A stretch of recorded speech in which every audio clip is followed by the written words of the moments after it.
Hello everyone, welcome to learning science. आज का हमारा टॉपिक है nature of internal energy change, work and heat. आज हम जो है सिर्फ change in internal energy is a state function, जो चेंज इन इंटरनल एनर्जी होता है वो स्टेट फंक्शन होता है, उसको देखेंगे। ठीक है, वर्क और हीट का नेचर कैसा होता है वो हम नेक्स्ट वाले वीडियो में करेंगे।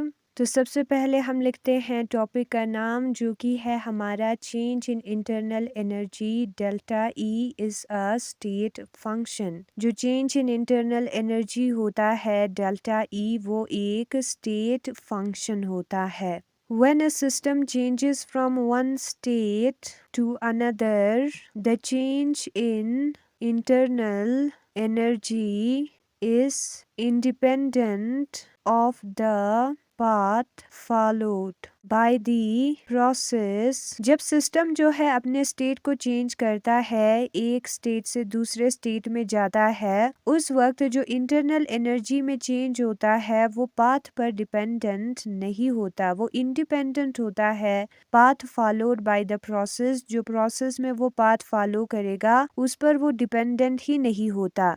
वाई एक्सिस पर यहाँ पर जो है प्रेशर है, एक्स एक्सिस पर वॉल्यूम है, और हमें जो है कुछ ऐसे डायग्राम मिलेगा। ठीक है, और यहाँ पर जब स्टेट में चेंज होगी तो पाथ पर जो है हमारा इंटरनल एनर्जी का चेंज डिपेंडेंट नहीं होगा। तो ये है हमारा पाथ फर्स्ट, जिसमें इंटरनल एनर्जी के चेंज को हम सपोज करते हैं डेल्टा ई, और ये है हमारा पाथ सेकेंड, जिसमें जो इंटरनल एनर्जी में चेंज है वो है डेल्टा ई डैश, और ये है हमारा पॉइंट ए और ये है हमारा पॉइंट बी। तो ये डायग्राम का यूज़ करेंगे, और यहाँ पर ये जो पाथ फॉलो कर रहा है स्टेट ए से स्टेट बी में जाने में, उस पर डिपेंडेंट नहीं होगा हमारा इंटरनल एनर्जी, उसी को हम स्टेट फंक्शन कहते हैं। अगर इस पाथ पर डिपेंडेंट होता तो उसको हम कहते हैं पाथ फंक्शन। तो ये जो चेंज है इंटरनल एनर्जी में वो एक स्टेट फंक्शन है।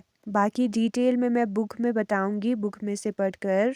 ये जो चेंज इन इंटरनल एनर्जी है वो एक स्टेट फंक्शन है बोलकर उसको हम प्रूव कर सकते हैं फर्स्ट लॉ ऑफ थर्मोडायनेमिक्स को यूज़ करके, जो कि बुक में दिया होगा और मैं उसको आपको बुक से एक्सप्लेन करूंगी। तो change in internal energy delta E जो है वो एक स्टेट फंक्शन होता है। When a system changes from one state to another, जब सिस्टम जो है एक स्टेट से दूसरे स्टेट में जाता है, the change in internal energy, उस वक्त इंटरनल एनर्जी में जो चेंज होती है is independent of the path followed by the process, वो प्रोसेस के पाथ पर डिपेंडेंट नहीं होता है, और उसी को हम स्टेट फंक्शन कहते हैं। यहाँ पर पाथ पर डिपेंडेंट नहीं होगा हमारा जो चेंज इन स्टेट है वो। This can be prove from first law of thermodynamics as follows, और इसको हम फर्स्ट लॉ ऑफ थर्मोडायनेमिक्स का यूज करके प्रूव कर सकते हैं। Let us consider a system in state A. हम सपोज करते हैं कि हमारे पास एक सिस्टम है और उसका स्टेट है A, having a definite value of pressure, temperature, volume and energy content, और इसमें प्रेशर, टेम्परेचर, वॉल्यूम और एनर्जी कंटेंट का डेफिनेट वैल्यू होगा, कोई पर्टिकुलर वैल्यू होगा। Let us suppose that the pressure, volume and temperature of the system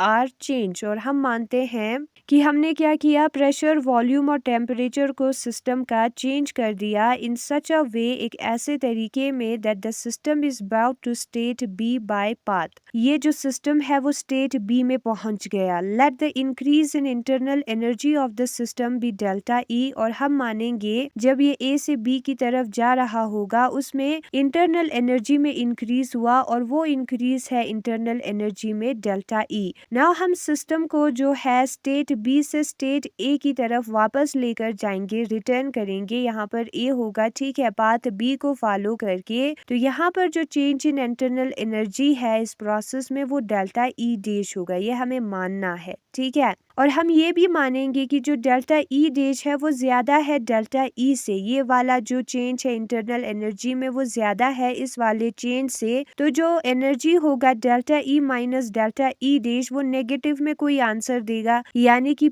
negative का मतलब कोई एनर्जी जो है वो प्रोड्यूस होगी जब सिस्टम जो है वो अपने ओरिजिनल स्टेट में जाएगा, ठीक है, वो हमें मिलेगा। Therefore by repeating the above cyclic process, अगर हम इस प्रोसेस को रिपीट करते जाए तो एनर्जी प्रोड्यूस होता जाएगा continuously without disappearance of an equivalent amount of energy in some other form. Energy बिना गायब हुए प्रोड्यूस होता जाएगा, लेकिन ये गलत है, ठीक है, एनर्जी को हम क्रिएट नहीं कर सकते, प्रोड्यूस नहीं कर सकते। अगर एनर्जी क्रिएट हुआ है, प्रोड्यूस हुआ है, इसका मतलब है कि कहीं पर एनर्जी डिसअपीयर हुआ होगा, जो कि यहाँ पर नहीं हो रहा है। तो इससे हमें ये पता चलता है कि ये जो डेल्टा ई और डेल्टा ई डैश है वो दोनों अलग नहीं होंगे। इंटरनल एनर्जी में जो चेंज है वो अलग नहीं होंगे, वो पाथ पर डिपेंडेंट नहीं होगा, क्योंकि हर पाथ पे इंटरनल एनर्जी का जो चेंज है वो सेम होगा, ठीक है। तो वही यहाँ पर लिखा है कि ये जो है फर्स्ट लॉ ऑफ थर्मोडाइनमिक्स के अगेंस्ट है, खिलाफ है। Does the energy change involve in process A to B by path first? तो जो एनर्जी चेंज होता है A से B की तरफ जाने में जब पाथ फर्स्ट फॉलो करता है वो जो है इक्वल होगा मैग्नीट्यूड में रिवर्स प्रोसेस में जो होता है B to A उससे, ठीक है। यहाँ पर जो एनर्जी में चेंज है और यहाँ पर जो एनर्जी में चेंज है वो सेम होगा। इन अदर वर्ड्स जो एनर्जी चेंज होगा किसी प्रोसेस में वो पाथ पर डिपेंडेंट होगा ही नहीं। कोई भी पाथ आप लो, एनर्जी चेंज सेम है तो पाथ पर ये डिपेंडेंट है ही नहीं, ठीक है। तो ये दूसरे वर्ड्स में यही बोल रहा है कि अगर ये एनर्जी सेम है तो ये पाथ पर डिपेंडेंट नहीं है, ए टू बी जाए या बी टू ए जाए, एनर्जी चेंज सेम होगा, hence it is a state function. और जब वो पाथ पे डिपेंडेंट नहीं होता है तो उसको हम स्टेट फंक्शन कहते हैं, ठीक है।